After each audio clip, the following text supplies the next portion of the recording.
ॐ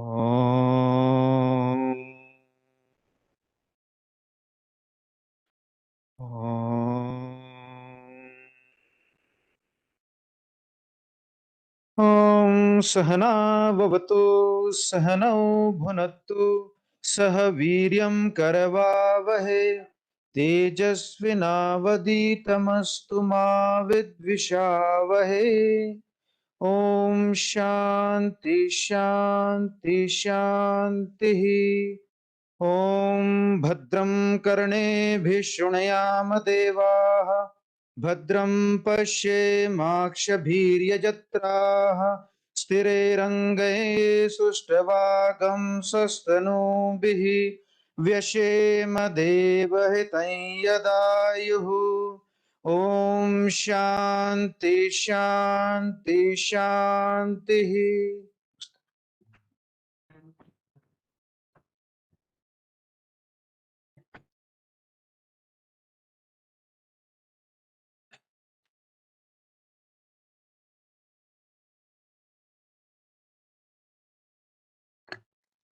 नमस्कार,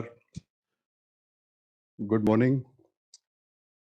ये जो आपने अभी दो मंगलाचरण सुना, I think the themes of this gel very well with the theme of वासुदेव कुटुंबकम, that is the overarching theme of G20.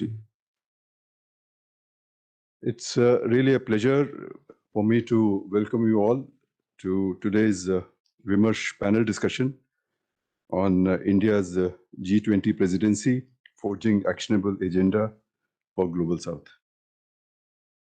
This event is being organized jointly by the VIF and India Rights Network. I'm most grateful to Shri Amitav Kant, India's Sherpa for G20, for agreeing to give the keynote address today.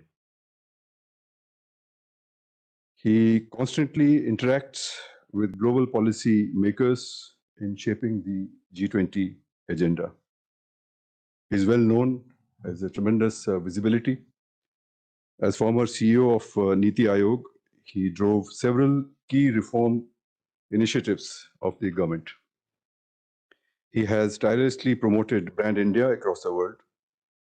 India's presidency of G20 is a matter of pride to every Indian, and Mr. Kant is devoting all his efforts to ensure that G20 comes to a successful and meaningful conclusion later this year. We also have an eminent panel today. Panelists have vast experience of international diplomacy and governance. And I would like to welcome the esteemed panelists and thank them for joining us today. I'll just give a brief introduction of our panelists. Shri V. Srinivas, Secretary, Department of Administrative Reforms and Public Grievances, is an experienced administrator, scholar, and author. And I remember having released some of his earlier books at the VIF, and also I think Amitabhji also was present in one of those book discussions. He spearheads administrative reforms in the government. He has recently written a highly informative and analytical book that provides insights into the functioning and achievements of G20. I think it's a good read if you have to really know the background to the G20 and G20 presidency, India's G20 presidency. Ambassador Muktesh Pardesi is the Special Secretary in charge of G20 operations.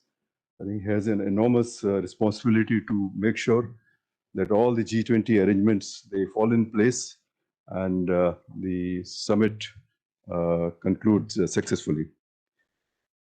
He has been India's envoy to New Zealand and Mexico. Ambassador Lakshmi Puri could not join us today. She is last minute, she has taken ill, but I think I will still nevertheless introduce her. She was Assistant Secretary General, United Nations, and the founding Deputy Executive Director of UN Women. She has deep insights into concerns and expectations of the countries of Global South. We will miss her, unfortunately.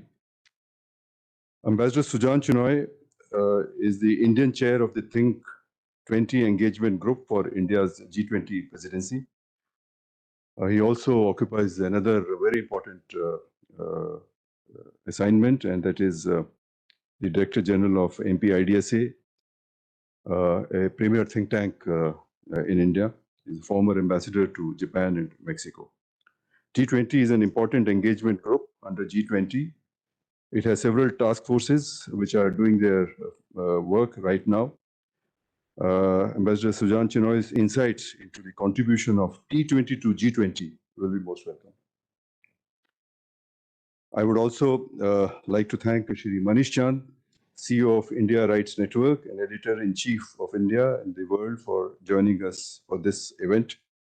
He has brought out a highly informative special edition of India and the World titled India's G20 Moment, Healing, Hopes and Harmony.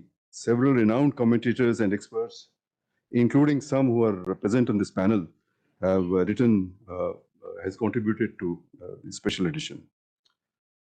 Friends, Prime Minister Modi has taken upon himself to amplify the voice of the Global South at the G20.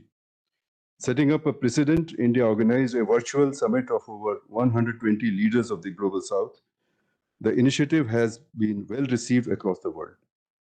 It is heartening to note that several G7 leaders like Kishida, Macron, Schulz have picked up the theme and spoken about the need for a durable partnership between the North and the Global South in addressing the latter's concern in the interest of global stability. So I think the India articulating Global South, the others are now taking a cue, because it's very important that we should all, in the spirit of Sehna Bhavatu, move forward. The theme Vasudev Kutumbakam was never more relevant to the world today than it was ever. The Russia-Ukraine war has generated tremendous stresses in the global system. A lot of friction points have emerged. The countries of the Global South are particularly vulnerable, as the recent food, fertilizer, and fuel crises have shown. The Global South faces complex challenges in the backdrop of rising geopolitical tensions. India can help identify the critical issues and draw the attention of the world, particularly of the developed countries, who should share the responsibility, for creating many of the tensions we experience today. India can leverage its culture and soft power and experience to identify the way ahead. Some years ago, India played an important role in getting the UN to declare one day as the International Day of the Yoga. India can rise to the occasion once again. The experience of the pandemic has underlined the urgency of holistic approach to health and healing. The Ayurveda epitomizes precisely that.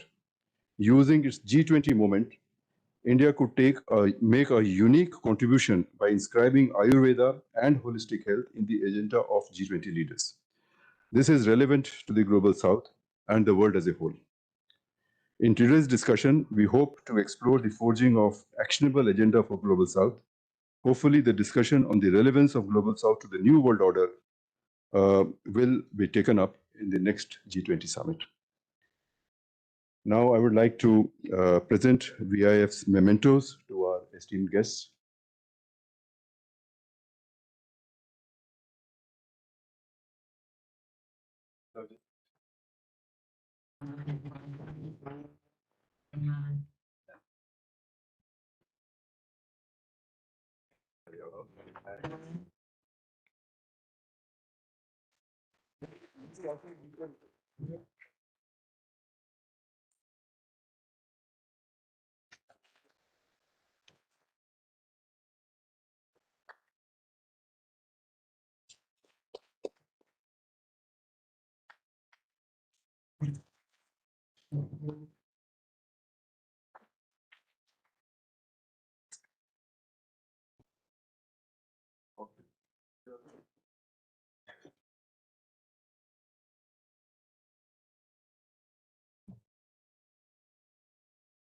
Also take this opportunity to this special edition.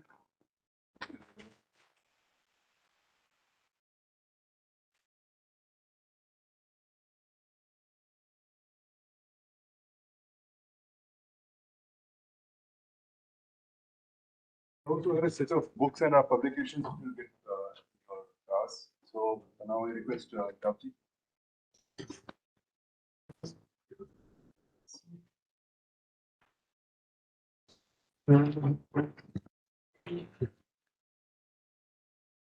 Thank you, Mr. Gupta, my very distinguished panelists.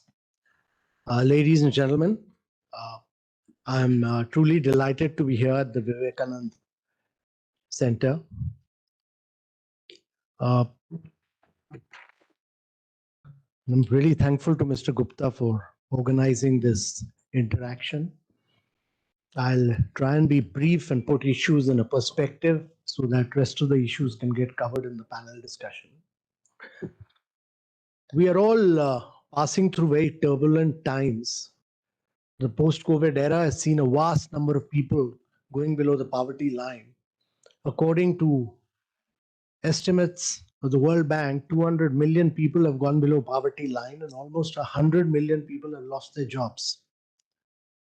There's a huge crisis of global debt with almost 75 countries of the world facing a debt crisis. Almost 1/3 of the world is under recession. And there's a huge geopolitical crisis presently on. We are seeing 1 year of the war in present day and time, and therefore the geopolitical crisis in Europe is causing a huge implication on fuel, food, fertilizer across the world. And there's also the crisis of climate action and climate finance. And in the midst of all this, India is hosting the G20 presidency this year. Actually, there are 4 successive emerging markets which are holding the G20 presidency. Indonesia last year, India this year, next year Brazil, and then South Africa. We in India view every challenge as an opportunity, and we feel that even in the midst of these many crises, there's a way forward. And the Prime Minister has said that India's presidency will be action-oriented, it'll be inclusive, it'll be decisive, it'll be very outcome-oriented. And therefore, what are the challenges, what are the priorities that India has put forth? First and foremost, in today's era, if the world has to move forward in the midst of all these crises, there's a need when leaders of the world meet, and we need to understand that G20 was essentially a finance ministers forum earlier till 2002 when George Bush made it into a leaders forum. And therefore, focus on economic growth is very critical. And therefore, how do we drive inclusive, resilient, sustainable growth? Because without that, it'll be very difficult to lift people above poverty line. And therefore, that has to be a very clear priority. The finance ministers and the central bank governors are meeting today in Bangalore to discuss many of these issues challenging the world. Secondly, we are midway through the SDG agenda, the 2030 agenda of the Sustainable Development Goals, and instead of progressing, we have regressed. And therefore, how does the world accelerate implementation on ground?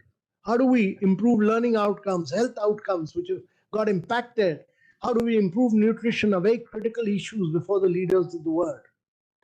And thirdly, I think climate action and climate finance, which has been the center of all developmental discussion so far, and how do we accelerate the pace of climate action, because the earth will survive and human beings will go extinct, and therefore at 1.5 degrees centigrade, how do we push for greater acceleration of what has been agreed to in Paris 21 and recently at COP21 and COP26?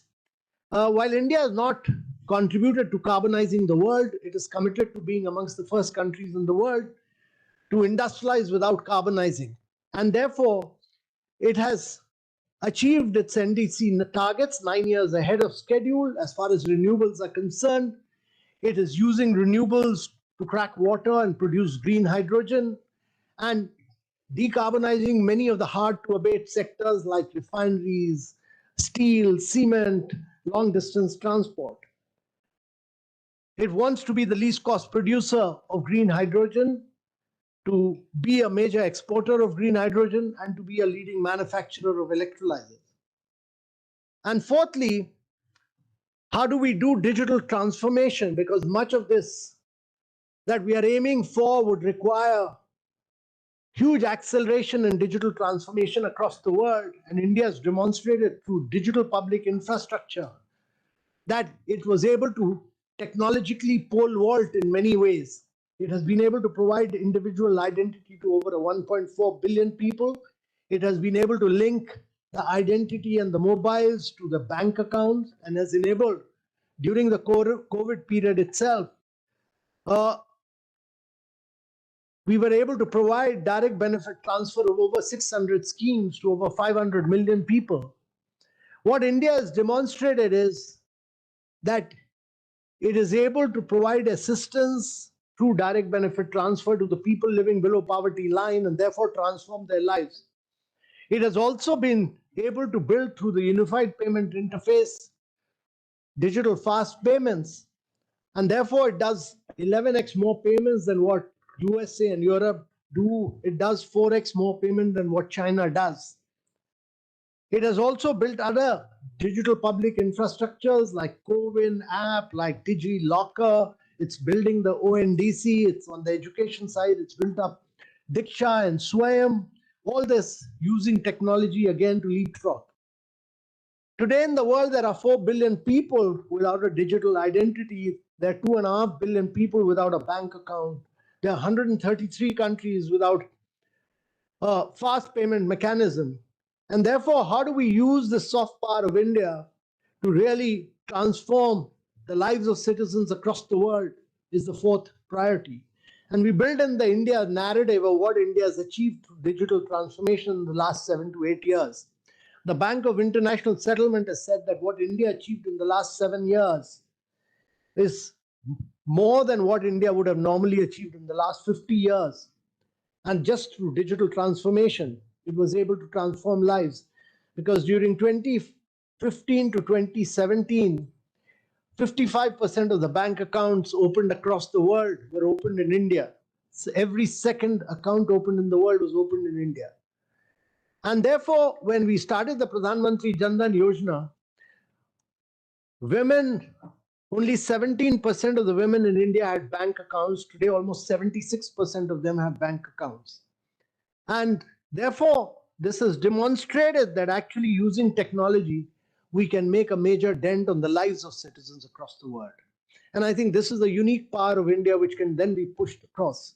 The other India's key narrative is that in India's health system, which has again built up the Pradhan Mantri Jan Arogya Yojana of providing insurance to 500 million Indians. 500 million means that it's more than the population of USA and Europe. We've been able to provide cashless, paperless health insurance. We are also the pharmacy of the world. We are the vaccine capital of the world. And even at the peak of the COVID crisis, we were providing vaccines to over 135 countries of the world. We have also converged and integrated it with yoga and Ayurveda. And therefore, there are some of these narratives of India while we are doing the G20 presidency need to put forth. And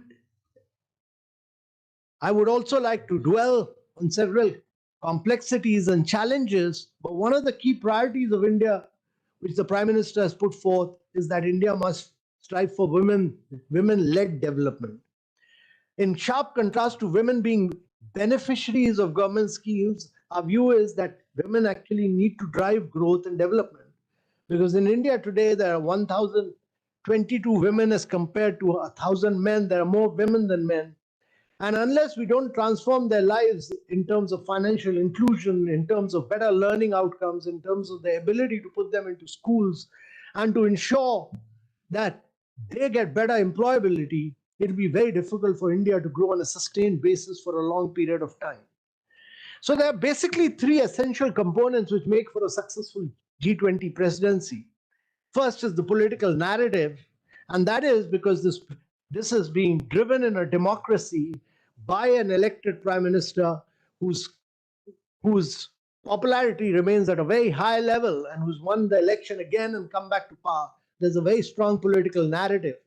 The prime minister has also driven a vast range of developments in terms of providing 3 crore houses, which is like equivalent to one Australia, or providing 10.9 crore people with drinking water, which is like providing a drinking water to everyone in Brazil, or providing electricity connection to the whole population, close to about 30 crore people, which is like providing again every citizen of Germany a electricity connection. So the size and scale of what we've done, including providing COVID vaccination to over 2 billion people, which is 6x the population of Europe and USA put together.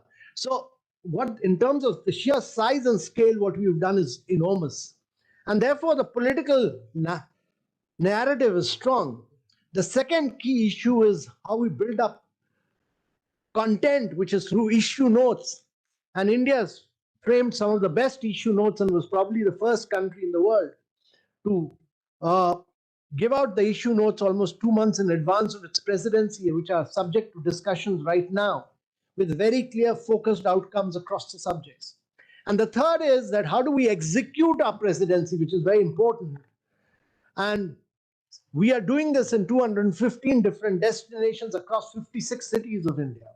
And therefore, this is a great opportunity that we are not making it in, we're not doing the whole event in one city like Delhi, like the World Cup was done in one city of Qatar. So 12 days, packed football. We are doing this, or a cricket match for 5 days in one city. We are doing this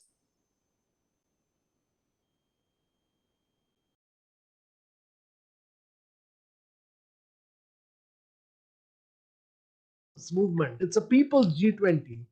And it gives an opportunity to transform these cities with better infrastructure, ensuring that there's better drainage, sewage, solid waste, which many of these cities have done.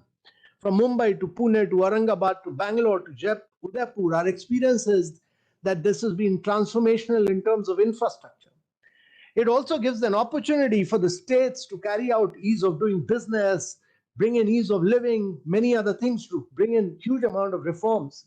And thirdly, it gives them the power to promote their state brands by promoting their own culture, their own handicrafts and handlooms, etc. One district, one product, millets, many other things, components of it. And therefore, this is a unique opportunity to promote the soft power of India along with it. Let me dwell on the challenges, and the challenges external to us, and that is the geopolitics. We've seen the war going on for 1 year. We do not know how it will shape up in the coming days. G20 is essentially a consensus building forum. You need consensus around a vast range of issues. India was able to help Indonesia to arrive at a consensus after almost 16 of its ministerial meetings had failed. There are many challenges as we go along. The geopolitics in Europe is not improving. We've in present days and time to have a war for 1 year, that's worsening, and therefore there are challenges before India's presidency. There is to be a stake in multilateralism, as Mr. Srinivasan in his book has pointed out, that this is a multilateral forum. G20 is important. It's important because it accounts for about 85% of the global GDP.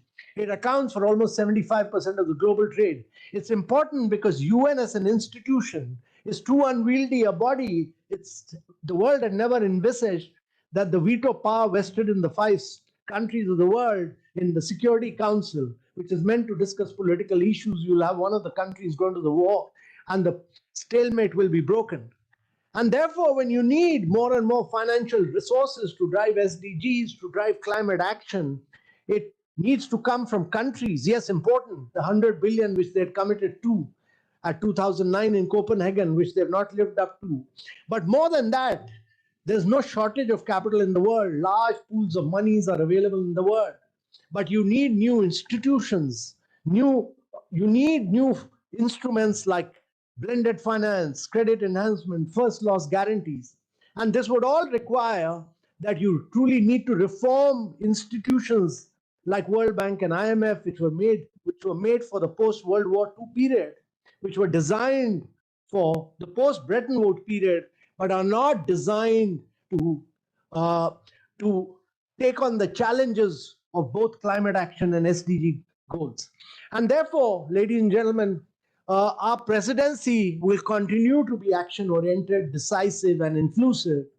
There will be challenges, and we'll take them head-on, and we'll continue to make our best efforts to take everybody along during our presidency.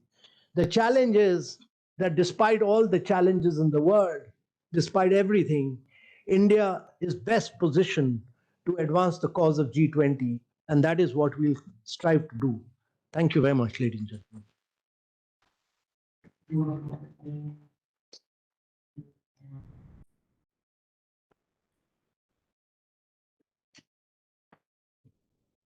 So, so the theme has been set very nicely by Shri Amitabh Kant for the panel discussion that we are now about to begin. I think two very important points which were made. One is that India is committed to making G20 a success, and I think India is leading from the front and on the back of tremendous experience that it has gained in so many areas. And I think all the areas which were mentioned, whether it is financial inclusion or whether it is how we handle the COVID, all these are very relevant to the Global South. And I think the Global South agenda, whether it is climate finance, whether it is climate action or skilling or holistic health, all this there's so many problems. And I think we have to really start, and this G20 moment is really important for us when we hone this agenda into something actionable and something which lasts beyond the G20. G20, of course, summit will happen and Brazil will take over. But the issues that we bring to the table, they must have a certain permanency and durability. And I think SDG goals were mentioned, extremely important, and the regression is most unfortunate. And given the stresses that are building in the international system due to Russia-Ukraine war, if we also begin to regress on the socio-economic agenda, then I think the future for all of us will be very bleak. So that's India's moral standing is today high, and India's experience is there for everyone to share. And I think in the G20, apart from articulating these issues and also drawing the attention of the developed countries who have created many of these problems, and they should share the responsibility for them. Apart from that, I think India today also is in a position to take some concrete initiative and lead from the front. And I mentioned holistic health as one of these. So thank you very much, Amitabhji, for your inspiring keynote address. And now I begin the panel discussion. I have already introduced the panelists. So let me now turn to Shri V. Srinivas for his presentation. Thank you. Yeah, you could. We'll have about 10 to 12 minutes for each presentation, and then we can have some discussion.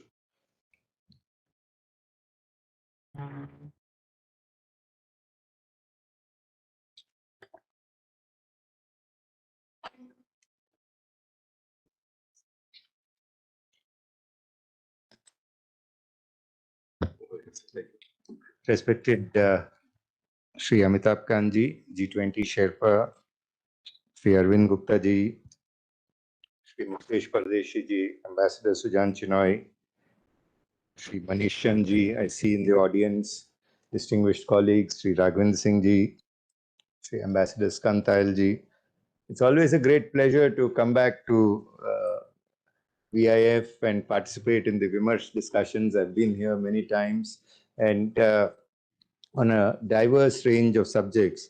But it's a huge challenge to speak after the erudition and eloquence that Amitabh Kanji put out. And I hope my PowerPoint presentation, which is largely factual based, can cope with the kind of breadth of wisdom that he has enunciated on this forum. So the theme for today's discussion is the G20 presidency. How do we forge an actionable agenda for Global South? And I was part of the G20 in 2002. That time it was largely a finance ministers forum. How does it move? It's not moving. Can you go to the next slide? So it was largely a finance ministers forum at that point of time, and subsequently enlarged into the G20 from G7. So a number of countries which were members of the G24 became members of the G20, and it navigated this huge course of history in terms of fighting the 2008 global economic crisis. So today's agenda is quite interesting, and I went through it as one who has followed G20 from 2002 onwards, almost 22 years now, and pursued every communique, every engagement group, every working group, and written extensively on this subject. One of my books has come out on G20 at 2023, the Roadmap to Indian Presidency. The agenda today points out to identify and explore South-centric initiatives and what India can introduce into the G20 agenda to identify concrete deliverables and in areas like public health, financial inclusion, focused on Global South, and finding ways of bridging the digital gap among countries of the Global South. It's a very comprehensive agenda, and I have some thoughts which I thought I should share on this forum. The presidency runs from 1st December to November 30th, so we are already 3 months into the Indian presidency. And it's one of the most significant milestones of Indian democracy in terms of multilateralism, one of the highest profile international gatherings in India, and over 200 meetings in 32 sectors covering 50 plus cities are being held. The Honorable Prime Minister has said that India is taking charge at a time when the world is grappling with geopolitical tensions, economic slowdown, rising food prices, and the long-term ill effects of the pandemic. And in the run-up to the presidency, these were the statements that came out from our senior leaders. People of Global South should not be excluded from the fruits of development. And this was the theme that the Prime Minister laid out at the Global South conference. The Finance Minister has said that ensuring equitable access to vaccines is critical, and transition from crisis to recovery is important. And the Commerce Minister has said that developing countries should fulfill their commitments regarding transfer of technology and climate finance. If you put the Indian G20 presidency into various blocks, the theme is One Earth, One Family, and One Future. And we have a finance track with several working groups. We're also having the Sherpa track with a huge number of working groups, and there are 11 engagement groups that have been set up. The first ministerial meetings have commenced and currently being held in Bangalore, the finance ministers and the central bank governors. Yesterday was the bilaterals, so today would be the multilaterals meetings held. The agenda is how do you strengthen multilateral development banks, finance sustainable cities, and also leverage digital public architecture. Before I head into the agenda that is laid out, I'd like to take a historical look at what are the milestones of G20's multilateralism. The big success story was, of course, 2016. We had the Paris Climate Agreement, the IMF World Bank quotas were revised, and we had the Financial Stability Board, which became fully operational to look at too big to fail reforms. And on sustainable development goals, the 2030 agenda was rolled out. The Riyadh summit was again a huge success, coming in times of the pandemic, It looked at huge financing opportunities for the World Health Organization. The IMF's 16th review of quotas was proceeding. Also created a huge number of instruments in terms of the rapid financing instrument, also the DSSI, which I'll deliberate on later. The WTO came up with a number of trade relaxations in terms of international movement of goods. And the International Labour Organization came forward in terms of fair work policies, getting women into the workplace. And the reforms seemed a very comprehensive agenda what the Saudis brought in. The Bali summit, happening at a time of conflict, did put out a very ambitious communique. And the Bali communique, in fact, the Jakarta Post said there's a huge mission that has been accomplished. Over 1,800 pages of documentation were laid out along with the communique. Next, please. A brief history, 2008-9 global economic crisis was a huge effort, and the G20 navigated the course. For those of you who have read Dhugur Subbarao's book, Who Moved My Interest Rate, it begins with the line that he walks into the IMF's conference hall and finds a very tired-looking man chairing it, and he recognizes that it's the President of the United States at the time who's chairing the session, and trying to find ways to navigate the global economic crisis after the Lehman Brothers collapse. So the big initiation in terms of massive monetary stimulus that was given actually resulted in the global economy turning around in 2 years' time. The second big challenge that they came up with was the pandemic crisis, and a huge success in terms of a global pandemic response could be outlined.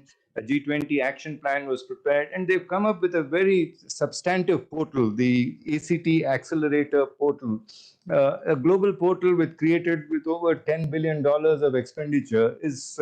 I would urge each one of you to please take a look at that portal, because it provides country-wise availability of medicines, of therapeutics, of medical personnel, and then the debt service suspension initiative, which for 3 years suspended the debt service obligations across LDC countries. So there was also the international financial safety nets that were created in terms of rapid financing instruments that were there. In terms of transparency of debt, a lot of work went in with IMF, World Bank, also other multilateral banks being asked to provide debt sustainability initiatives. The Paris Club came forward to write off debt and get larger private sector creditors into it. Then international trade, there were a lot of actions to support trade recovery and to ensure a Riyadh summit had an initiative for WTO reforms. Then on infrastructure, they took a number of initiatives. A global infrastructure hub was to be set up. Next slide, please. Next slide, please. Yes. And they also looked at public infrastructure as an asset class and how infrastructure technology can be improved. But the big success story was the OECD coming up with the base erosion and profit sharing. And BEPS took years and years of multilateral negotiations, and it came to a fruition in the Rome summit. And with regard to digital taxation, also with regard to automatic exchange of information, the Rome summit was a big milestone moment. Next, please. Next, please. The Riyadh summit is quite a fascinating experience. In terms of pandemic, in terms of the number of decisions that came out of this summit, the biggest one was the debt service suspension initiative, $14 billion of debt relief to most vulnerable countries. And this is one of the items that is going to be discussed today, and we look forward to what are the communique would be coming out from the finance minister's discussions. 300 billion were mobilized via development banks, and a massive debt suspension initiative enabled several countries to stay afloat. They came up with what would be the debt sustainability norms thereafter. A CCRT instrument was created, and right now a resilience sustainability trust has been created where monies have to flow in. And I think the finance ministers would be deliberating on the financial requirements, including a $15 billion bailout for the Ukraine economic recovery. Next, please. So the Saudi presidency brought in a huge number of initiatives, pandemic tools, WTO reform, empowerment of women and youth, circular carbon economy platform, land degradation, and managing safe water. Next, please. The Rome summit was quite eventful. It was the first time it was meeting in person after many years, and they looked at recovery beyond the crisis. Next, please. The Rome summit brought in this BEPS, a global minimum tax, and this had come after almost 20 years of negotiations. And a global fund to fight the next pandemic was created. In fact, the BEPS itself would take a day-long discussion. Next, please. The Indonesian presidency was quite phenomenal, having occurred at a time of pandemic. Next, please. And the challenges that it laid out was, please map those countries where food security is going to be in shortage. Climate change challenges were given. Then accessible healthcare. They still found the need for financing this COVID tools accelerator. And recover together, recover stronger policies in terms of vaccine availability and financing were taken up. What were the big reforms that the G20 brought into multilateral institutions? G20 works through a myriad of multilateral institutions, the IMF, Fund Bank, the IMF, World Bank, Financial Stability Board, the Bretton Woods Group on one side, UN groups on one side, the WHO, WTO, ILO, OECD, BIS, a plethora of multilateral institutions, and each one of them has reformed in itself. So the IMF and the FSB, which was established, enhancing the surveillance of the world economy. We used to have only Article 4 reports. Now you have multilateral reports and regional reports, spillover reports being published. So it brought in greater documentation and transparency in terms of publications. The quota reforms brought voices of global south forward. So India got a larger quota, China's quota went up, Brazil's quota went up, South Africa went up. And they also had a share in the management. Sustainable development policies for the World Bank, WTO with the ministerial conferences were held. The Financial Stability Board, a new board came up with too big to fail reforms. The ILO, the WHO, each one of them witnessed forward movement. Next, please. What are the ideas that the Prime Minister has propagated at G20? He's been a member of G20 for 9 summit meetings and addressed an average of 25 meetings in each summit. Bilateral meetings, pull-aside meetings, RIC groups, JI groups, BRICS has met 9 times along the sidelines. And these are what the Honorable Prime Minister has been speaking of, a very strong pitch against black money, the tax information to be exchanged, zero tolerance policy towards corruption, fugitive economic offenders, and cooperation to pursue economic offenders. Next, please. The 5I vision, data flow with trust, and the Coalition for Disaster Resilient Infrastructure is a big success story which he has led. And also the International Solar Alliance, one of the big multilateral initiatives on climate change came in. And the last summit, he spoke of One Earth, One Health vision, and Vaccine Maitri, in which India exported vaccines to several countries. Next, please. So the agenda for G20 at 2023, what could it be? And there is a debt crisis. Currently, these are the instruments that are there. Perhaps create a new instrument because the crisis continues unabated. And that is something the finance ministers would be looking at in terms of quota and voice. The 16th general review of quotas of the IMF and World Bank are to be completed by end December. So India would have a crucial role in negotiating a proper quota formula wherein which emerging market voices can be heard better. And sustainable recovery in South Asia. South Asia is witnessing unprecedented macroeconomic crisis. So sustainable recovery in South Asia would be a huge challenge. And on the development track, I do recall my discussions with Amitabh Kanji a few days ago, and I said I was quite struck by what the Udaipur Sherpas conference outlined in terms of having a relook at how we are progressing on the sustainable development goals. The Startup 20 seems to be a very fascinating initiative of India, and in terms of pursuing additional financing and reforms at the World Health Organization. The Saudis were highly successful in creating a COVID tools accelerator. Perhaps India could look at having an SDG monitoring portal on similar lines. It would require some financing, but a comprehensive portal for SDG monitoring would be a good initiative to take through. In terms of, as the director VIF has pointed out, how do we bring Ayurveda into this? There is currently a health portal that has been created, a COVID-19 portal, and perhaps monitoring of Ayurvedic treatments could be added into that portal, which is currently existing.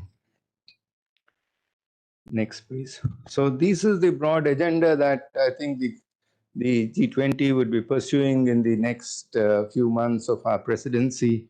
Food and energy security, the reports from multilateral institutions would be coming out very soon on areas where food security and energy security shortages are being felt. Clean energy, preserving environment, public health, digital transformation, and also Vaccine Maitri seems to be a good way of taking it forward and a stronger voice of Global South.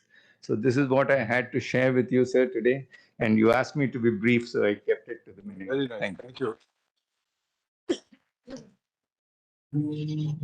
Thank you, Srinivasji. It's been most educative.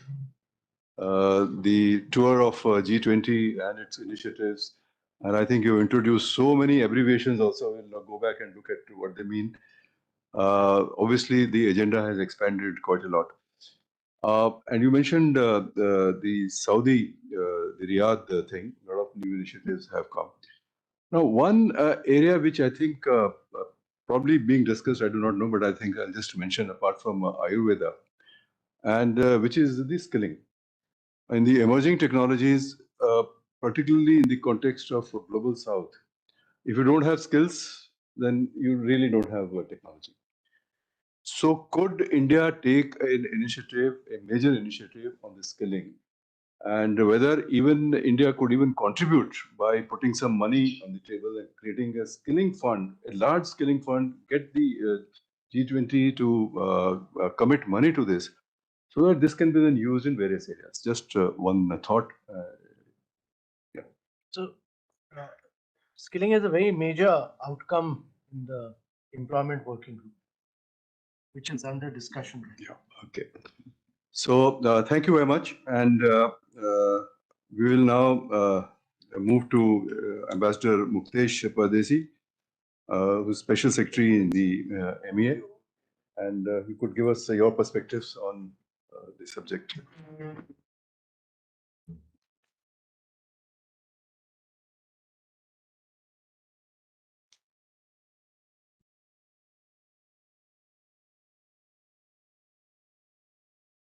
First of all, I would like to thank PIA and especially Dr. Arvind Gupta and Shri Manish Chand for extending this invitation to me to come here and share perspectives and insights from the responsibility which I have presently at the G20 Secretariat, that's the head of operations.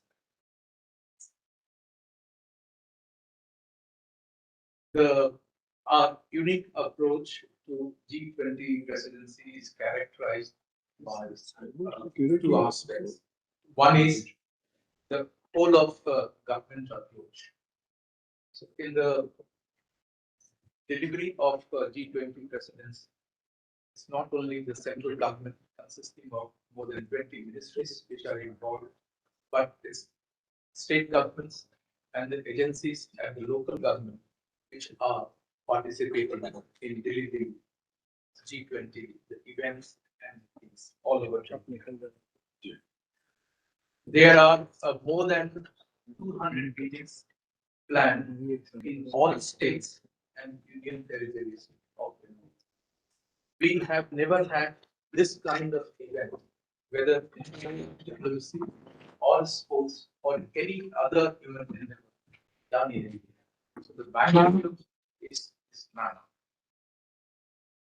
The second approach which characterizes our presidency is the Jan Bhagidari approach, and I would spell out how our Jan Bhagidari approach is different from the earlier presidencies. As there are 7 petals in our logo, we have 7 petals of Jan Bhagidari. At the core of the G20 presidency is, of course, working group ministerial meetings, which will culminate into a summit in September in New Delhi. The meetings, the intergovernmental meetings, are supported by the engagement groups. There are 11 engagement groups. India has also added some initiatives. For instance, in the startup sector, this is an entirely novel idea of Indian presidency. There are some other initiatives which are added to the core intergovernmental meetings. So the core of G20 meetings are supported by side events, study visits, public forum, and seminars. It's in these forums and seminars that the voice of Global South is heard and amplified from. The second, the battle of our presidency and taking it to the people level is promoting culture, crafts, and music. For the first time, the foreign visitors will be able to participate in cultural events and enjoy cultural events throughout the country, from Leh to Lakshadweep. This has not been done. There is a focus on promoting Indian art, and as Sherpa mentioned, there is an initiative of the government called One District, One Product. So wherever meetings are taking place, the delegates will be given gifts and other accessories only from them. If a meeting is taking place in Nagaland, we are going to promote products from Nagaland. This again is for the first time that we are consciously focusing on products coming from districts and Beijing, and this year we are commemorating an international year of big focus. For the first time, chefs around the country, they have come up with very innovative dishes involving millets. In one sense, this also promoting local agriculture in areas where we have dried farm. Third aspect is taking the delegates to places of iconic significance. If a meeting is taking place in Khajuraho, and that place has been very carefully selected, the meeting which is taking place in Khajuraho is from the cultural community. People who deal with cultural matters, they are in Khajuraho, and will be doing some activities around the significance of Khajuraho and its temple. There is big focus on, we have connected with 75 universities, and this is called the University Youth Connect. We, with the help of RIS, we're reaching out to 75 universities. Wherever meetings are taking place, preceding the meeting, there will be one academic forum in that city to prepare the younger generation, researchers, and media persons to the G20 themes and issues which will be discussed in that. In terms of other popular and Jan Bhagidari events, you would have seen there is a big focus on promoting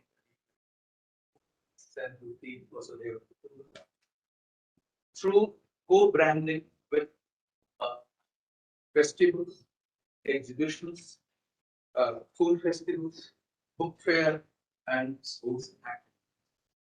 In the forthcoming book fair, G20 Pavilion will be there. We have participated in Hornbill Festival in Nagaland, Sandai Festival in Manipur, Kite Festival in Gujarat, and the numbers are on 1st December, when we took over the presidency, 100 iconic monuments throughout the country. This kind of activities, we endeavor to enlist popular support from. And finally, of course, then to create public awareness about the G20, which is essentially a multilateral and what is there for people in G20. No country has done this kind of socialization of diplomatic event with us. When Prime Minister gave this task to us, he, while explaining, he said that well, through the G20 process, we have to create capacity throughout the country. So whenever in future that particular town or city or the region is asked to organize something on the international scale, people are prepared. You would not believe today MEA is conducting training for police officers, taxi drivers, chefs, liaison officers. You name a sector where government has not reached out to the segment of society. First, bringing them to the G20 fold and creating capacity. So, friends, thank you very much for inviting, and I thought I would share this. This is away from the topic, but I thought this was insightful. Thank you very much.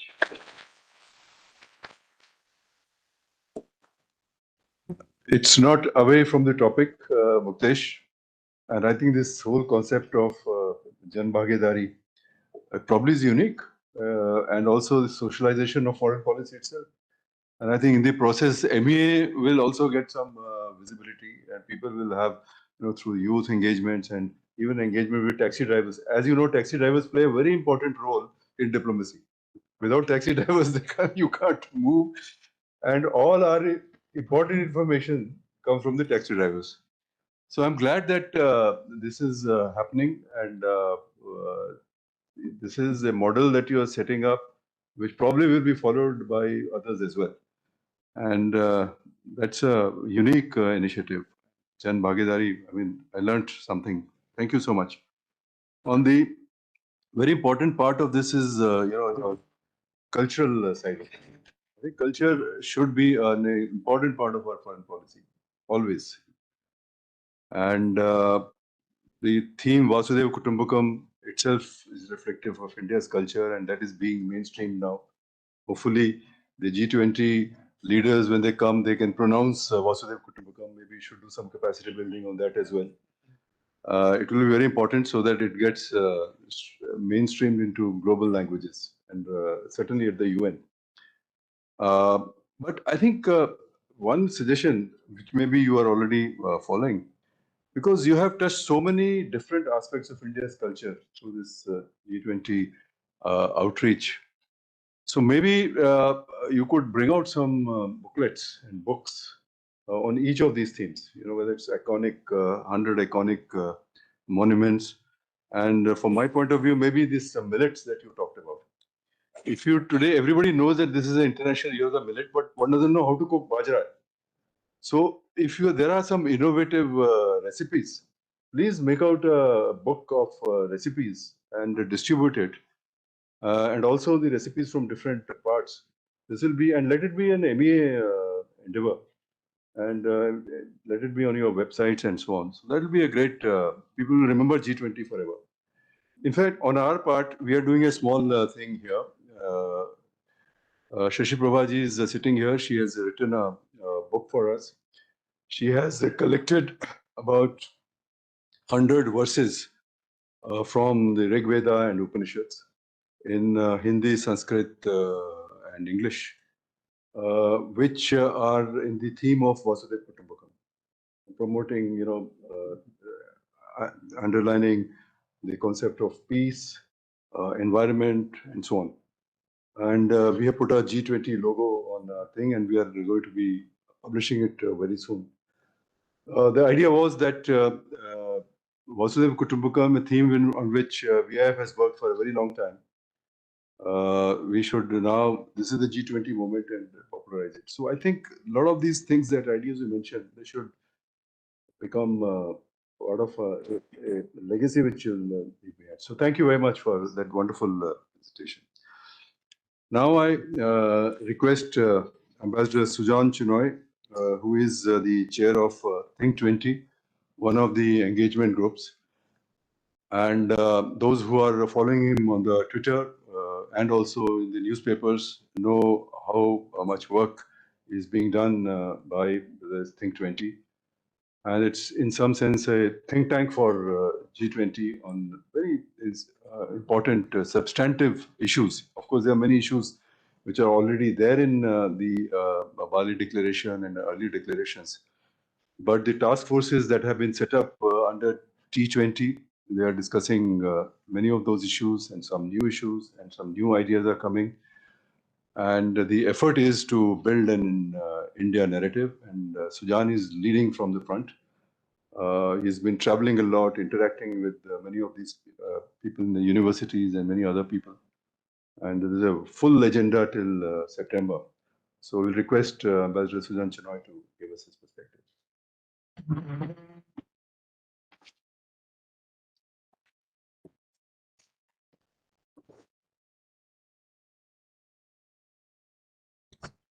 Namaskar. Thank you very much, Arvind, for this invitation to come and speak to you and to your membership here at large. It's very difficult to add anything after the very perceptive remarks made by the Sherpa and by Mr. Srinivas, as also Secretary Pardesi. But let me tell you that as the Think 20 chair for India, I have an immediate solution to your Bajra problem. I'm from Kathiawad, from Saurashtra, and I grew up eating millets for my evening meal. And we have Bajrana Rotla, and I shall be happy to actually give you the recipe. We also make biscuits out of Bajra. So good is that millet. Ladies and gentlemen, it's a privilege for me to be here as the Think 20 chair and perhaps also as DG MP IDSA. But let me also very candidly state that I have no monopoly on thinking or basically providing any immediate solutions to the challenges that the G20 faces. But one thing strikes me straight away that I recall originally as ambassador to Japan that we were to be the G20 president in 2019, if I'm not mistaken. And it was also part of my sort of duty to convince the Japanese to swap with us.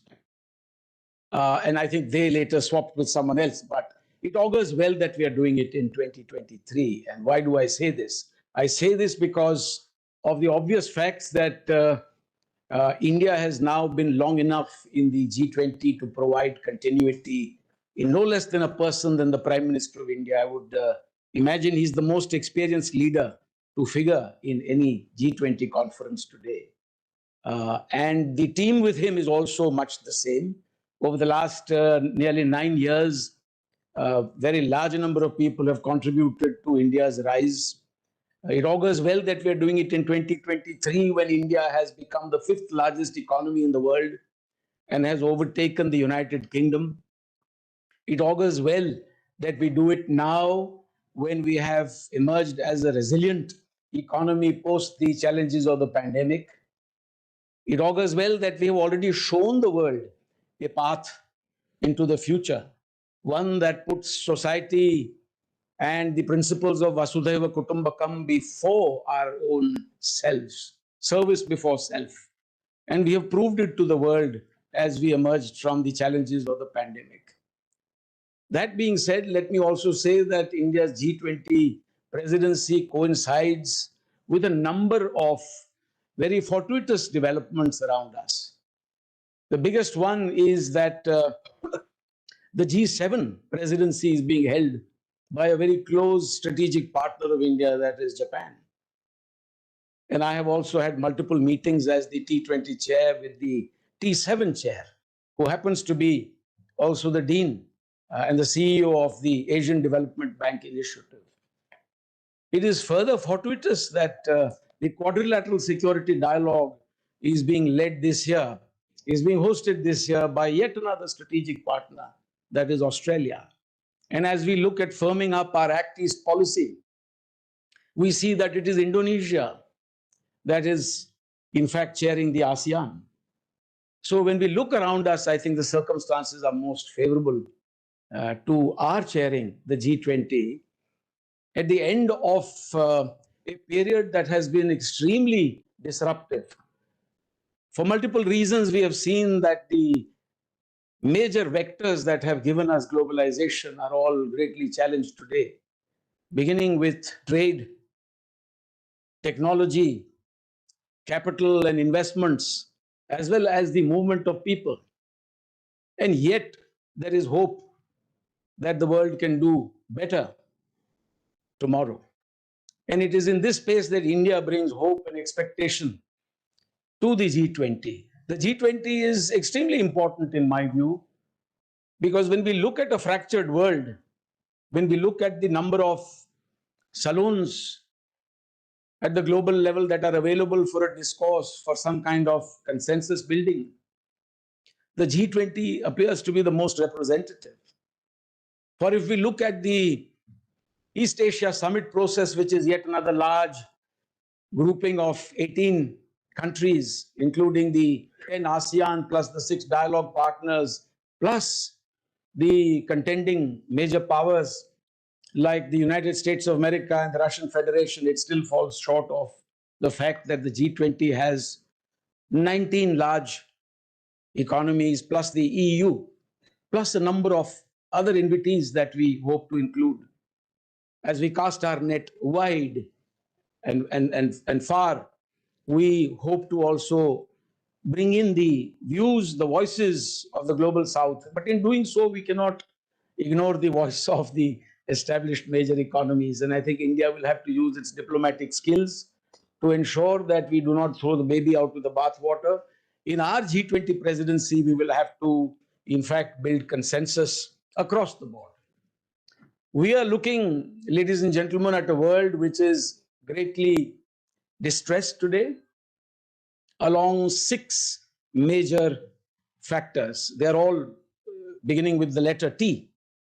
I would describe them as trade, first and foremost, which has been the subject of a great deal of securitization, if I may call it, or also perhaps the weaponization of trade that we have seen, beginning with the friction between the United States and China.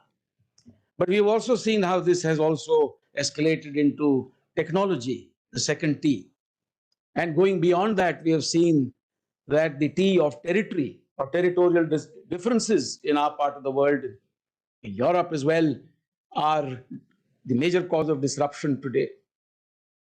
Then we have the T of terrorism, which hardly comes up when we discuss the G20, but without there being stability, without there being peace and stability in societies, which is bereft of terrorism or that omnipotent threat of terrorism, there can be no progress. So that T of terrorism is also very important. And then comes the 5th T of the tenets, as in narratives, as in the discourse about systems of governance, whether social, economic, cultural, political. And the world is awash today with alternatives, with choices. Choices are good. But when choices are also presented through propaganda to distressed countries, to countries that are suffering the consequences of disruptions of supply chains, then there is need to stop, pause, and think about the superiority of certain systems and the extraordinary damage that certain other systems can do to the mindset of the global community. And the last but not the least is also the T of trust, or the absolute lack of it today. So India is entering the presidency, the G20, with multiple challenges facing it. And I think it is very important to also look at certain specifics. And I do so, mind you, not as an expert. There are experts at this table. The Sherpa is an expert. But my job is also to ask a few questions as the Think 20 chair. And let me begin by firstly mentioning that at the macroeconomic level, the one thing that strikes me is that trade is very fungible. And though much is made of this friction in trade, trade is not something that lends itself easily to securitization, because trade is something that is led by the private sector. It is led by entrepreneurs in industry who follow the profit principle. They know better than bureaucrats sitting in different, salons of government buildings. Very difficult to control. And that is one of the reasons why, at a time when we look at the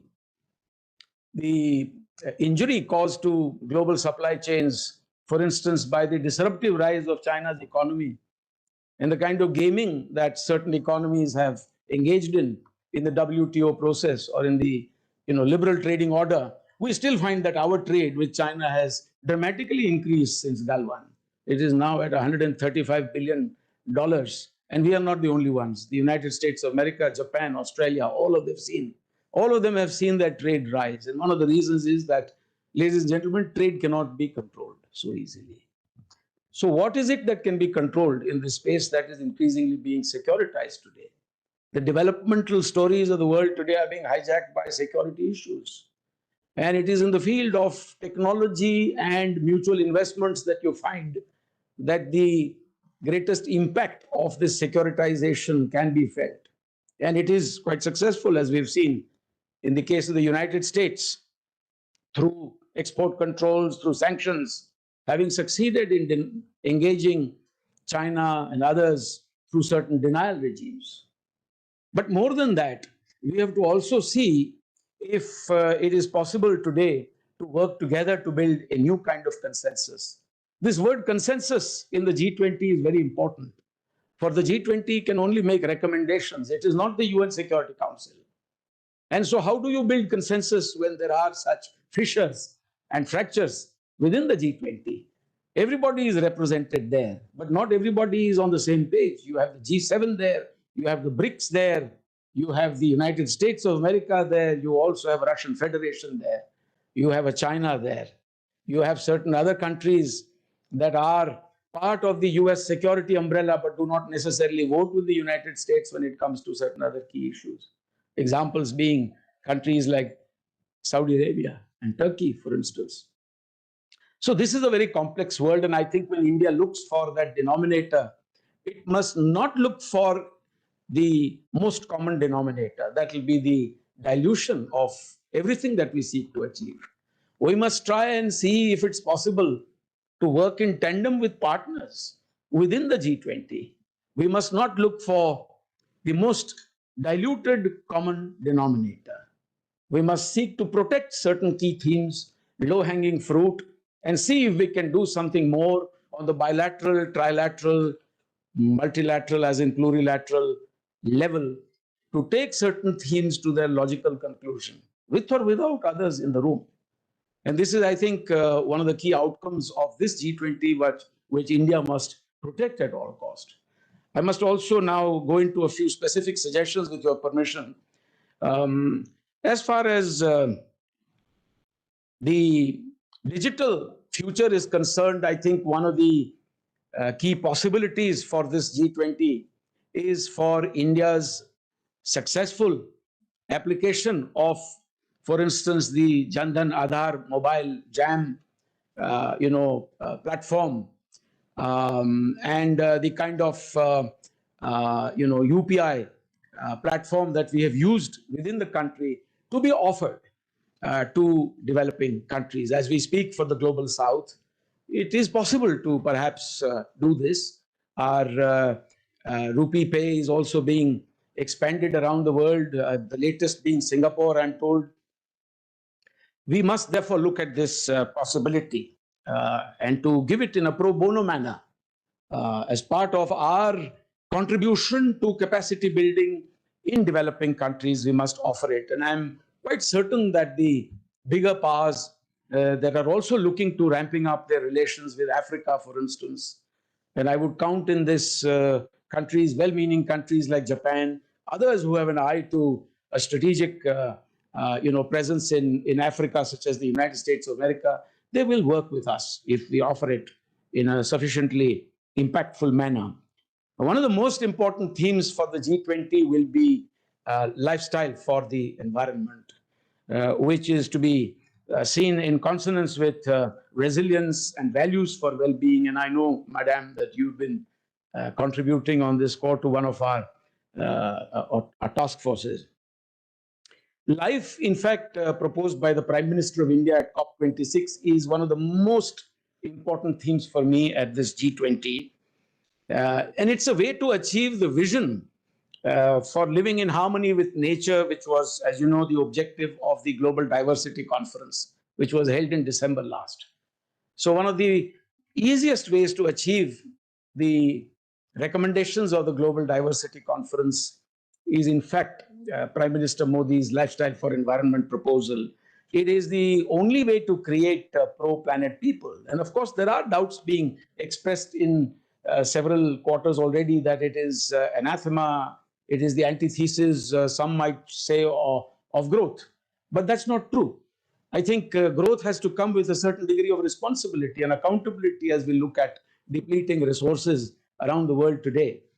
For unbridled growth only leaves the world divided with regard to the challenge of growth. It is for good reason that we see today that there is a part of the world that has grown through the Industrial Revolution without any thought for the consequences on the environment. And there is a vast, number of people on this planet who have not yet had that opportunity to grow. And as they seek to grow, I think it is gratuitous to expect them to pay for their own growth when the developed world has not had a care during their period of growth. So this brings in the question of financing, what you call equitable financing for a greener future. And the developed world will have to pay unless they want to contend with the reality that the developing world may not be able to bring about the changes that are being demanded of them. Some may be able to do it in a voluntary fashion, like India has already committed itself to the Panchamrit, to the whole notion of net zero by 2070. But there aren't many countries in the world that can do that without help. And therefore, finance for green energy is very important. India is a large enough economy to do it, perhaps on its own. And we have already committed $2.4 billion, as you know, 20,000 crores to our national green hydrogen mission. The world also needs a very heavy dose, not just of our vaccine Maitri, but also a Maitri which teaches them the importance of values and ethics. The entire world today needs a new moral compass when it comes to growth, when it comes to this whole notion of finance, climate change, etc. And there is no other country in the world that is better placed than India to give that kind of thing.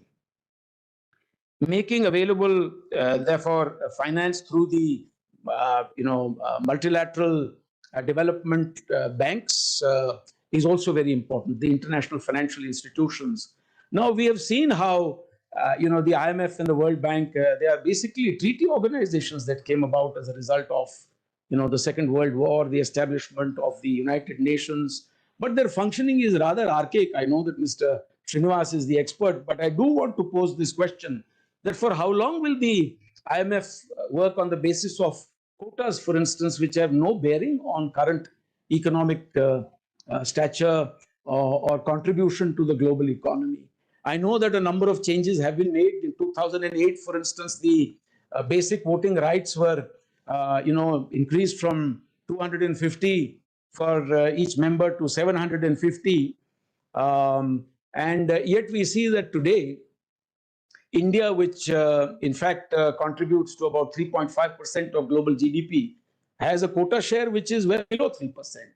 A United Kingdom that has already been overtaken by India has a quota share of 6.4% or so, when its contribution to the global economy is about 4.4%. Is this an egalitarian world? Are we looking only at incremental increases in quotas, or are we going to do something about it? What about the fact that there is a surcharge being levied today by the IMF to the tune of $4 billion on the very distressed economies that are suffering the consequences of the pandemic or the war in Ukraine? 75 or more of these economies today have to pay an IMF surcharge of $4 billion.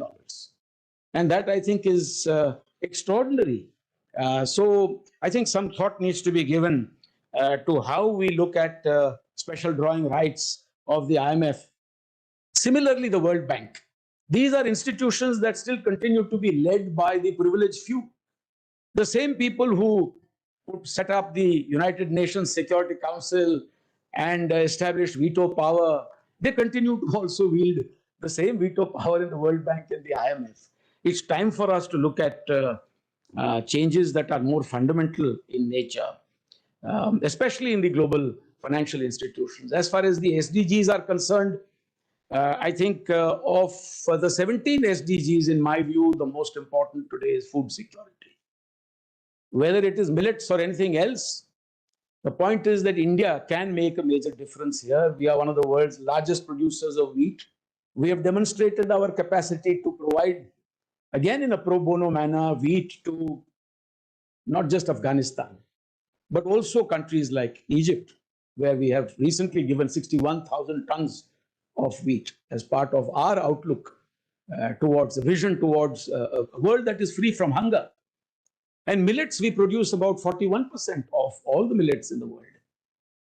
If only we can give them the bajra ka rotla recipes, we'll get the world to appreciate the importance of millets. So I think we should look at that very closely. Let me end by making one large point on reform of multilateral institutions such as the United Nations. I'm struck by the fact that, for nearly 100 years, the world has been grappling with something that can provide peace and stability by way of a global structure, beginning with the Treaty of Versailles, which very quickly ran into the ground in 1919. Nothing much came out of it. And the League of Nations set up in 1920, beg your pardon, did not even have the support of the United States of America. It was destined to be dead on arrival. 2 years later, in 1922, the Washington Naval Treaty had failed. The UK and Germany were still unable to agree on how many dreadnoughts they should produce to threaten each other on the high seas. And the United States took no interest in the League of Nations, and yet it existed for a while. It existed until Japan, after the invasion of Manchuria, left in 1933, or Germany left in 1936 after interfering in the Spanish War, or that Italy left after invading Abyssinia, or that the Soviet Union was actually thrown out in 1939 after having remained in the League of Nations for 5 years, from 1934 to 1939. And the League of Nations died its own death on the 19th of April, 1946, a year or so after less than a year after the United Nations was set up as an alternative structure. It sank without a trace. But the structure that came in its place is also far from being perfect. We have seen that it has brooked no change. The UN Security Council especially has brooked no change since the 1960s. The last time anyone tinkered with that system or allowed it to be reformed was between 1961 and 1965, when the ECOSOC discussed this and debated this, finally coming up with a resolution in 1965, which allowed the non-permanent category to expand from 6 to 10. And the entire membership went up from 11 to 15. A structure that was meant to service or to at least reflect the situation as it emerged from the end of the Great War, based on the founding principle of to the victor go all spoils. That is a structure that is still thrust upon us in the 21st century, with total indifference to the rebalancing in global power that has since taken place. There were only 51 members when the UN was set up in 1945. Today, there are 193 members, and yet there has been no change to the UN Security Council. So when we look around us, ladies and gentlemen, we see a world which has failed to keep pace with the realities and the rapid changes that are taking place in terms of the shift of global engines of economic growth to our parts, and not just to one little part of Asia, that is East Asia. Growth, prosperity, development, these great aspirations to which all of us have a right are also increasingly within grasp. And they are available to all of us in a much broader region, which should seek to unite us in a very purposeful manner. And that is also the Indo-Pacific. For the Indo-Pacific is much more contemporary, much more democratic, much more reflective of the current reordering and the balance of power that is changing in favor of our part of the world. And in this, matrix, I see that India's rise is unstoppable, that India will emerge as one of the strongest economies and also a Vishwa Guru, a Vishwa Vaidya, to lead this world into a better future. I'll stop there. Thank you. Thank you, Ambassador Sujan Chinoy, for that very powerful speech that you have given, arguing for a change in the world order and the need of the rest of the world to be heard in these councils, and whether G20 can live up to that expectation is a big question mark. So I think Srinivasji also mentioned about how G20 has progressed, etc. And that brings me to my question, rather skepticism, whether G20 is rapidly turning into a talk shop. I mean, that's a question I just put it here. Of course, we have to deal with the realities. And the way the world is fragmenting, building consensus is one of the most difficult things. So G20, as you rightly observed, is not UN Security Council, and UN Security Council has not changed. And we have now further stresses, and I think invoking League of Nations is quite logical, because the UN has to learn about its future by looking at what happened to the League of Nations.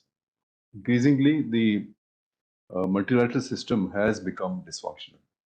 And that is why I think these alternate experiments that are happening, they are calling for a Global South virtual summit, a very unprecedented step to consult with the Global South before we go into G20 summit.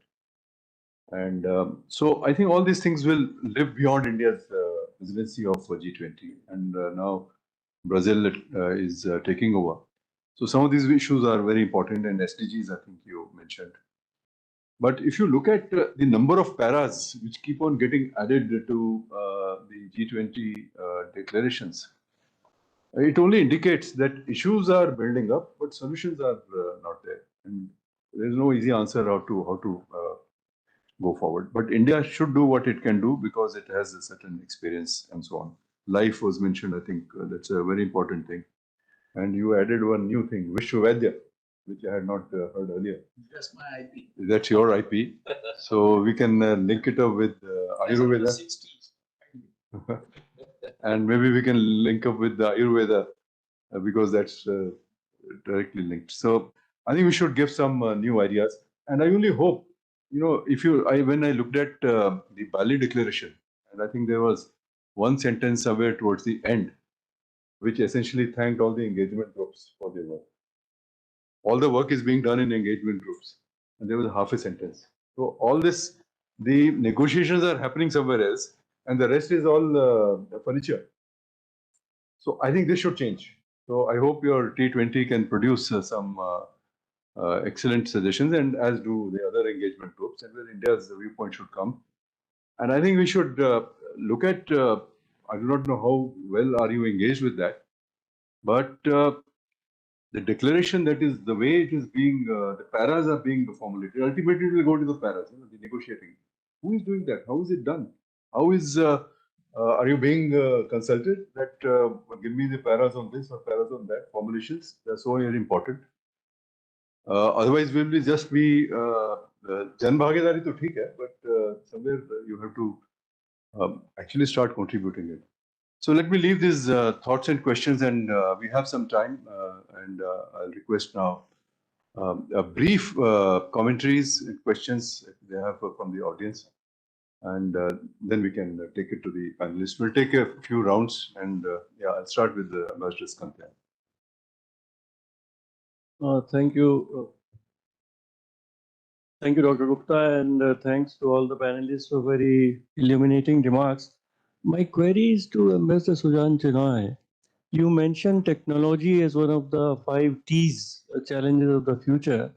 There's a lot of unease about artificial intelligence and chat GPT, etc., and its disruptive impact on employment. Are you looking at that also? Thank you. Like to take it now? Should I?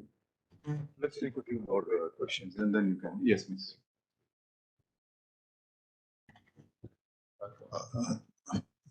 This is not a question. This is just a few suggestions for inclusion in the agenda, since this is a discussion about forging an actionable agenda for Global South.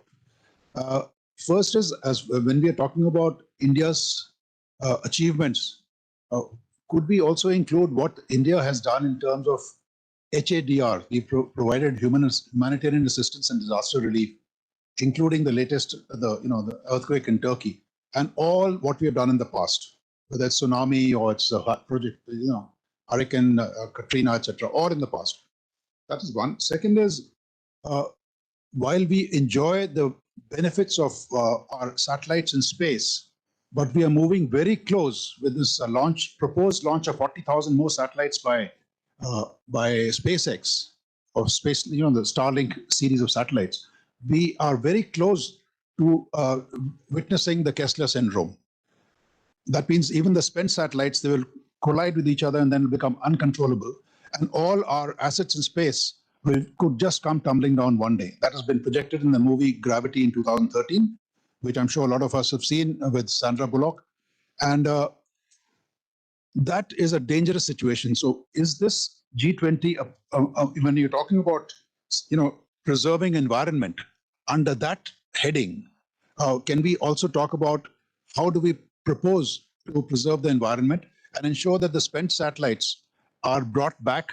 There is a proposal by countries like Japan and others in Europe who want to actually send these satellites into space to try and get this space junk down. So you mentioned that preserving environment, people have to, Master Chinoy said, you have to spend monies. So can the monies be spent in this direction? Thank you. And the last point is about clean energy. The third point was about clean energy. That is for mining of helium from the moon. These are the areas that could be considered. Thank you.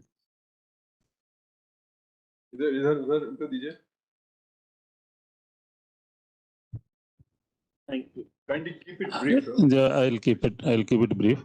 I'm Dr. Tiwari. I have a security and this disaster management, water and skill background, working in these sectors. I also attended this Asia Pacific Ministerial Conference on Disaster Reduction in Brisbane, and then at Vigyan Bhavan. So I'll just say that I'll talk not of problem, I'll talk of solutions that what G20 can more effectively do. Of course, it cannot do the work the Security Council does. Then 3 areas where we can work without any differences, any doubt and controversies is our role in disaster management and water and skill development. These 3 sectors which has been very well articulated in Osaka and Riyadh, and there is a lot of consensus, and the world expects a lot for us to do as I interacted in these international forums. Thank you. Yeah. Hello. One question which I especially have from Mr. Chinoy. This is a question come suggestion. So while we're talking about a lot of priorities, this thing, and please do excuse me for lack of my knowledge, is there any specific agenda to engage NGOs or foundations somewhere, especially when we're talking about the global South? How can the Indian foundations and NGOs can come forward and partner with government and help out over there? Okay. My name is Ajifatu, representing the Gambian Embassy. I was just wondering if the Indian government could consider adding more African countries to be a member of the G20. The other aspect of it would be probably to help the African countries to take away the necktie that World Bank and their financial support that they are giving to Africa to be reduced. There is a necktie on the loans. You want Africa to develop. You want Africa to be food sufficient. We have no resources. There are limited resources. All what they depend is on the loans and the grants with a huge price tag on it. I was wondering if India G20 presidency can invite more African countries to be part of it. Thank you. Yes. Namaskar to everybody. There was a mention of women-led development twice. I'm sure if Lakshmi ji was here, we would have heard more about it.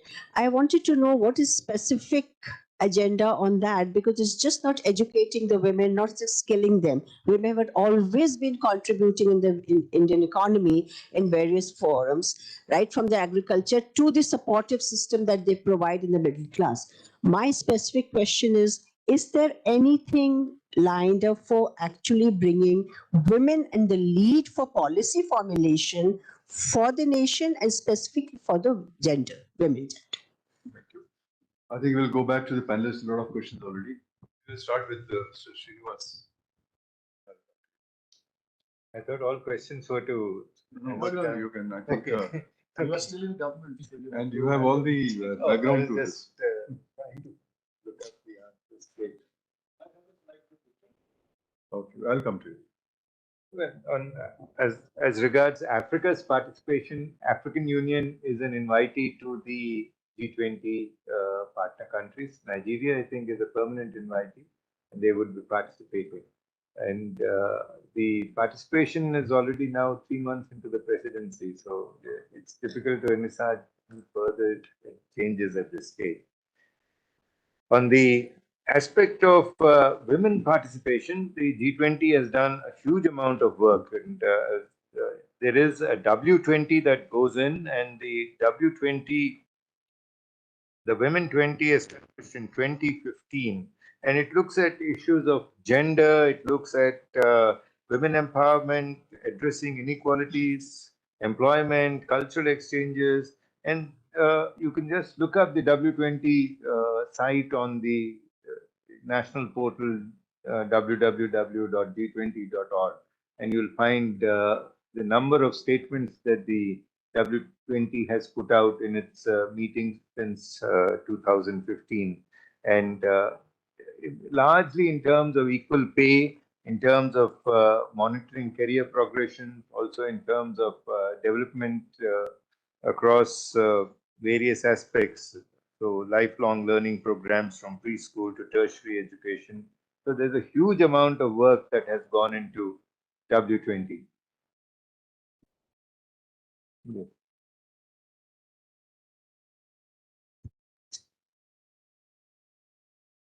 So in terms of a G20 format, I thought I'll just put it in perspective.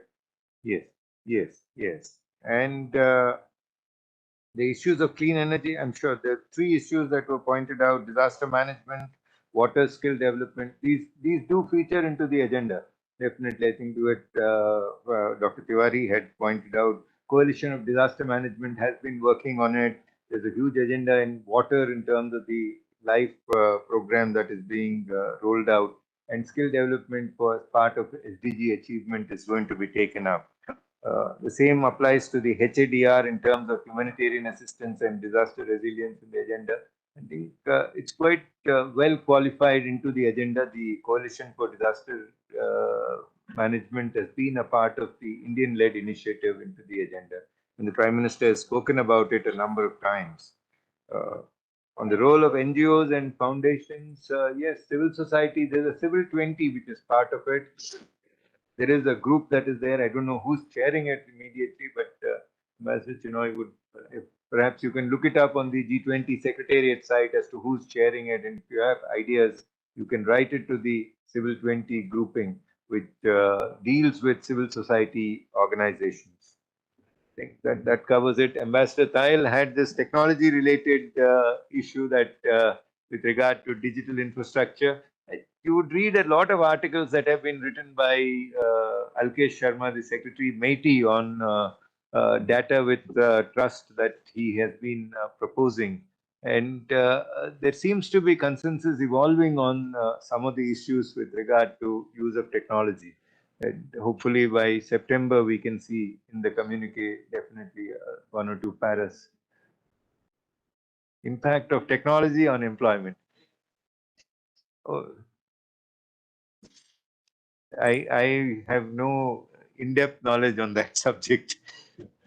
I'll respond to what Dr. Arvindji said with regard to communique drafting. Communique drafting, sir, is one of the really complex, challenging tasks in terms of how communiques are played out. And communiques are prepared at short notice, a few days prior to the Leaders Summit. In fact, I recall being part of some of the communique draftings at the IMF and World Bank, and it would take us a full day. Morning 8 o'clock, we would start. Simultaneously, there would be discussions going on in the leaders, and it would end way into the midnight because every line would be debated, every para would be debated. So I guess in the coming months, perhaps a few days before the Leaders Summit, the Sherpas would be deliberating on these paras, and I'm sure some of the thoughts that you have outlined could perhaps be taken forward by our Sherpa to the communique. Thank you. Thank you very much. So as far as technology is concerned, all I would say is that, nations do not necessarily make the transition to high technology across the board. Multiple technologies will coexist together for a very long time.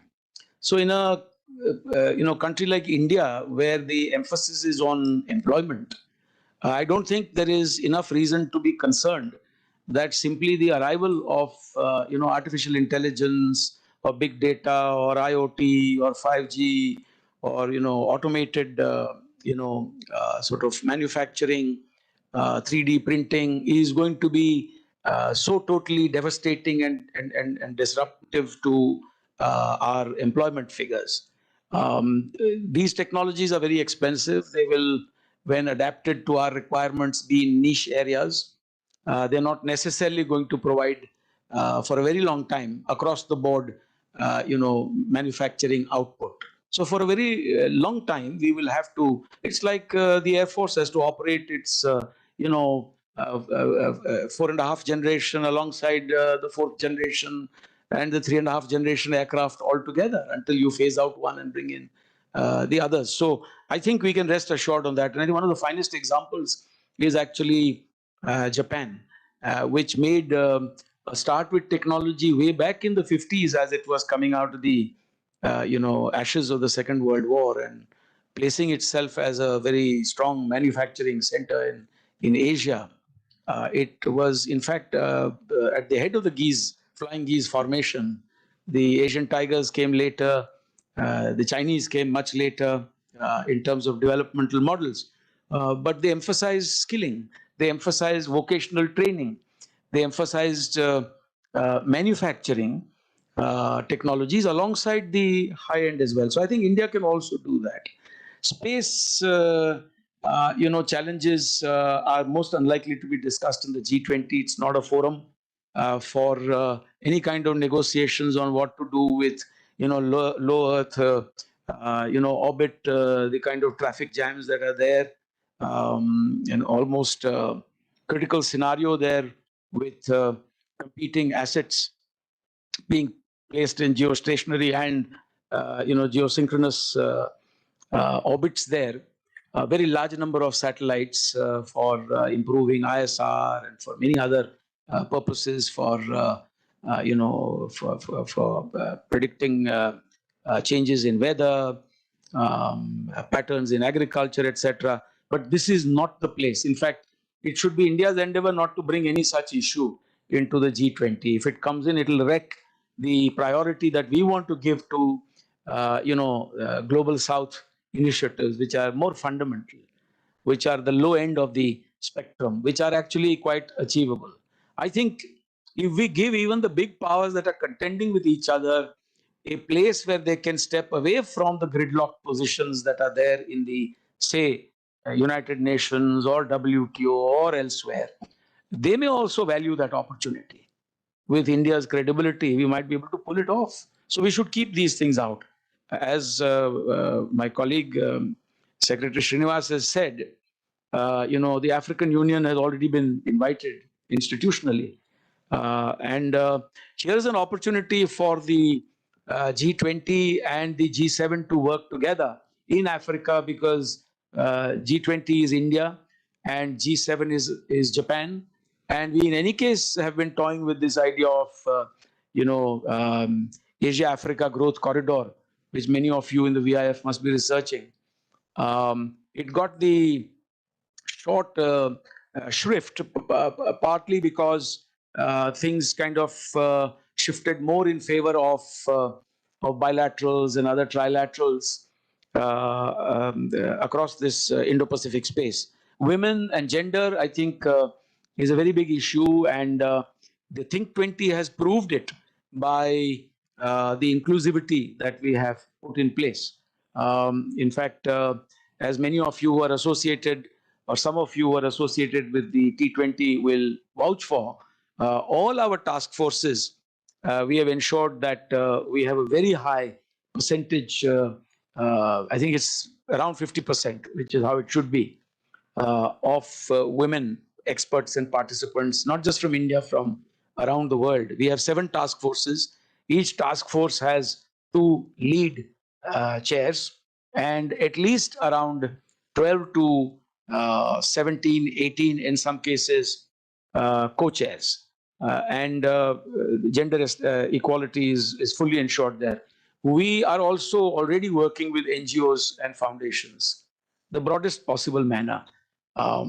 But that does not mean that every NGO in this country is already connected. It's impossible to work that way. There are those who've been working on G20 issues for many years and who have already got partners in many of these institutions that are involved in the G20, whether it is, say, the RIS, or whether it is, ORF.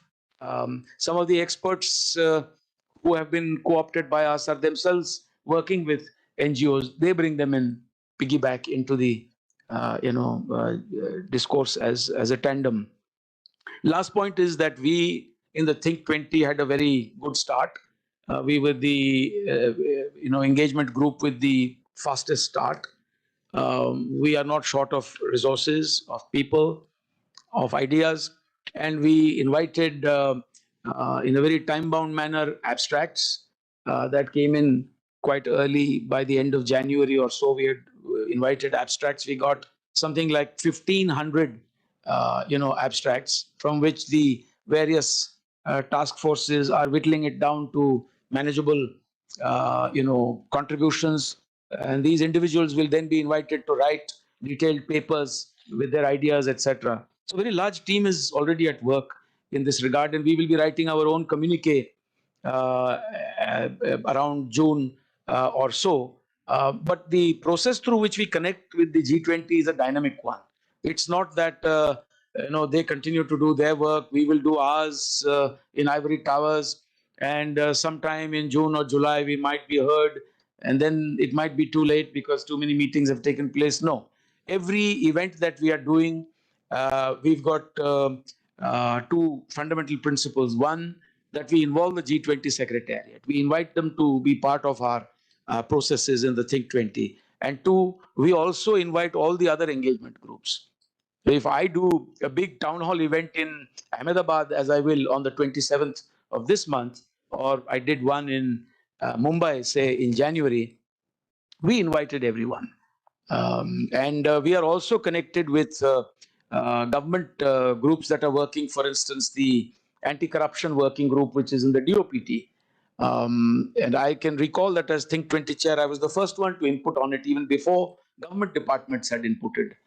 So we can bring that kind of dynamic inputting to the G20 Secretariat, and they are appreciating our contributions. Thank you. Thank you. Thank you very much. I think we'll have to now bring it to close. No, I'm sorry. I think we are just now 1 o'clock, and we can have some more discussions later, because otherwise 2 of our panelists have already left, as you know. So thank you very much, and I request now Manish to give a vote of thanks here.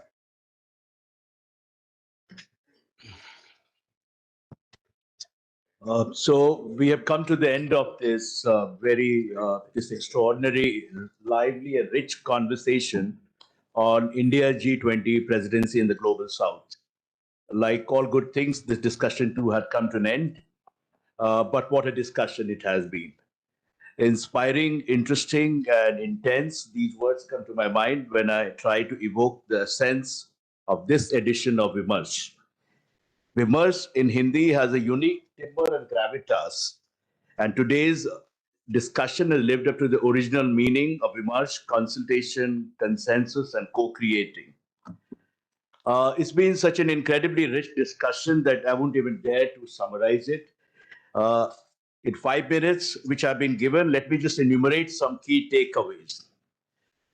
First and foremost, the panel discussion today saw a striking convergence about the rising importance of the Global South in international discourse and diplomacy, and of course G20. It's time for the Global South to claim its place under the sun. In other words, to paraphrase a book title, India's time and that of the Global South has come. And it's a cause of celebration, not only of celebration, but also deep, purposeful thinking on how to advance the interest of the South in multilateral groupings such as G20. This is an important point, as Dr. Gupta pointed out. We have to move beyond just talk. It has to be action-oriented. Second, the decision of Prime Minister Modi to place the Global South on the G20 agenda marks a turning point in the history of the grouping. This is especially important as India's presidency will be followed by that of presidencies by other South countries, Brazil and South Africa. I get the feeling, and this is the sense that emerged from the discussion, that the G20 will no longer be the same, which means the G20 will be more inclusive grouping, not only in terms of its composition, but in terms of the range of issues it undertakes, especially interest of the Global South. While there will be a contestation of ideas, the G7 will have to give more space to developing countries and emerging economies of the Global South to stay relevant. Third, this has been stressed by all the speakers, that the priorities and interests of the Global South will be pivotal to shaping an effective multilateralism and accelerating the reform of the global governance architecture. Fourth, the focus on the Global South does not mean adversarial relations with the North. North or South, East or West, we have to speak in one voice and act in unison to address global challenges. This is the sense of Vasudhaiva Kutumbakam, the anthem of India G20 presidency. The world is one family. Looking ahead, India has to speak not only for interest of the Global South, but also take the lead in bridging the North-South divide.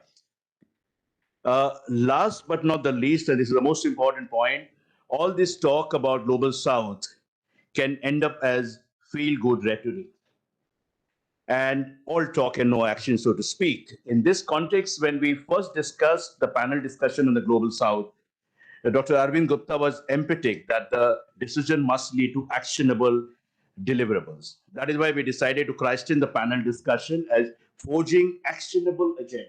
actionable agenda is important. And we are quite thrilled to see some actionable deliverables emerging from today's discussion. Quite a few of them have come on the board. I don't want to go into all of them, but the bit about Ayurveda, the bit about G20 Skilling Fund, and adding SDG portal. So some seeds have been sown here, and hopefully they will flower forth and bear fruits in not only in our presidency but in the future presidencies. Now it's my pleasant duty. Now it's my pleasant duty to thank all outstanding panelists. Two of the panelists I should be thanking in absentia. Special thanks to G20 Sherpa Amitabh Kant, who find time to come. It's a small miracle if Mr. Kant accepts your invite and also comes to attend your function. So we are extremely grateful, sir, and this will be conveyed to him. Thank you so much for your soaring address, like always. You have been a model of eloquence and, of course, erudition. And, it's always a pleasure to listen to you. Mr. Muktesh Pardesi, who is a man who is in charge of operations. He's a 24/7 man, and, it's impossible to imagine the kind of pressure he's under. So if he has come to your function, which means he attaches a lot of importance to it. Thank you to Mr. Pardesi in absentia. Of course, my thanks to the author and IS officer, Srinivaji, who has authored a fairly comprehensive and an authoritative book on India G20 presidency. But most important, he has presented a lot of actionable ideas. And we are grateful to you, sir, for that. Last but not the least, and Ambassador Sujin Chenoy, the think tank chair, T20, who is an ideas laboratory of sorts. He has, IPR on so many of these arresting phrases, which he weaves into his discourse on G20. Some of them we heard him about 60s and the rest. But most important is point well taken that, G20 has to really get its act together and start asking some hard questions. In concluding, I would like to convey my special thanks to Dr. Arvind Gupta for accepting our proposal to host this conference, and our team at VIF and India Rights Network for making this discussion a very constructive, creative, and a successful one. Ladies and gentlemen, thank you once again, and of course to our fabulous audience, the people who stayed right till the end. The quality of any seminar or discussion is measured by the kind of questions that are asked and the level of interest of the audience. So you apply these twin criteria. This has been an enormously successful panel discussion. My thanks to you once again. Thank you.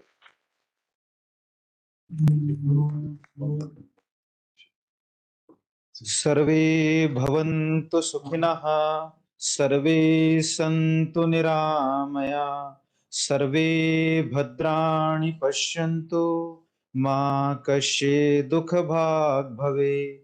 Om Shanti Shanti Shanti. Thank you. Namaskar. Dhanyavad. Please join us for tea. Thank you. Thank you. Thank you. Thank